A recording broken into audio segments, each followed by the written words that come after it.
Start. महोदय गांधी जी जिस समाज का स्वप्न देखते थे, शायद उस ओर हम नहीं जा रहे हैं। विनोबा जी के आंदोलन से कुछ कुछ लगता है कि हम भी उस ओर जा सकते हैं, पर और जितनी चीजें हमारे देश में हो रही हैं, वे विपरीत देखने में आ रही हैं और हम उनकी ओर ही जा रहे हैं। मैं तो यही चाहूंगा कि आप इन सब चीजों को भली प्रकार से देखें और समझें। सब चीजों पर विचार करने का गांधी जी का अपना एक उद्देश्य था। वे इस प्रकार के समाज का गठन करने के लिए उनके अनुकूल वातावरण पैदा करना चाहते थे। उनके कार्यक्रम के अनुसार चल सके तो हम उस प्रकार का समाज स्थापित कर सकते हैं जैसा कि गांधी जी चाहते थे।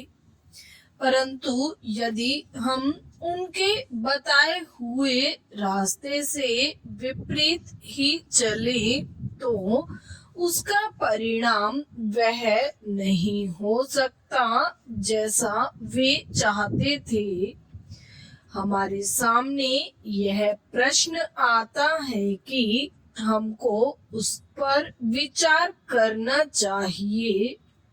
हो सकता है कि परिस्थिति इतनी प्रतिकूल हो कि हम चाहे कुछ भी करें, उससे हम उस परिस्थिति को नहीं बदल सकते।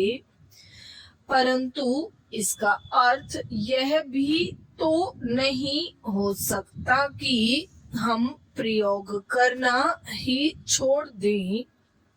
मेरा तो विश्वास है कि यदि हम थोड़ा सा भी उस मार्ग पर चलेंगे और उस ध्येय को अपने सामने रखेंगे तो इसमें कोई संदेह नहीं कि आज नहीं तो कल, कल नहीं तो परसों, परसों नहीं तो कुछ दिनों के बाद हमारे देश के लोग उस पर ध्यान देंगे और दूसरे देशों के लोग भी हमारा साथ देंगे।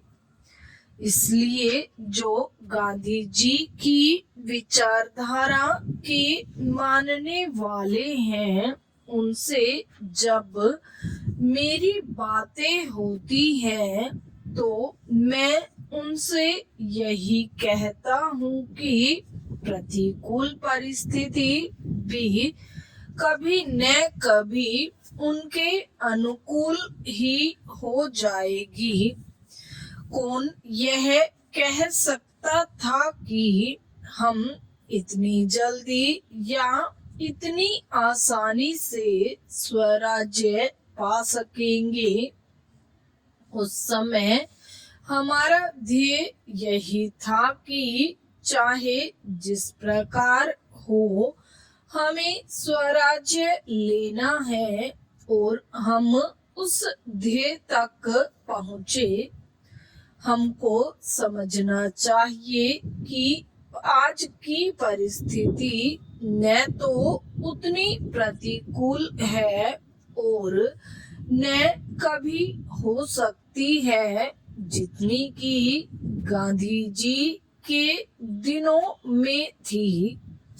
जब उन्होंने काम आरंभ किया, आज भले ही चारों ओर कठिनाइयां और संकट देखने में आए तो भी हमें उसी विश्वास के साथ आगे बढ़ना है।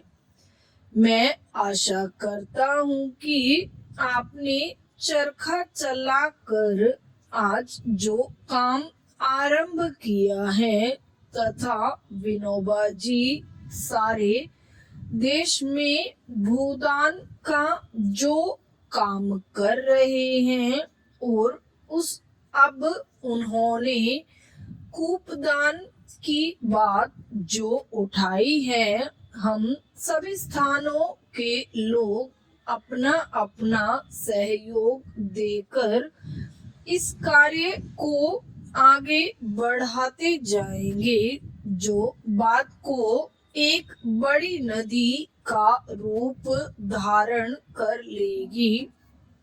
ईश्वर की कृपा हुई तो उस नदी में एक बाढ़ भी आ सकती है।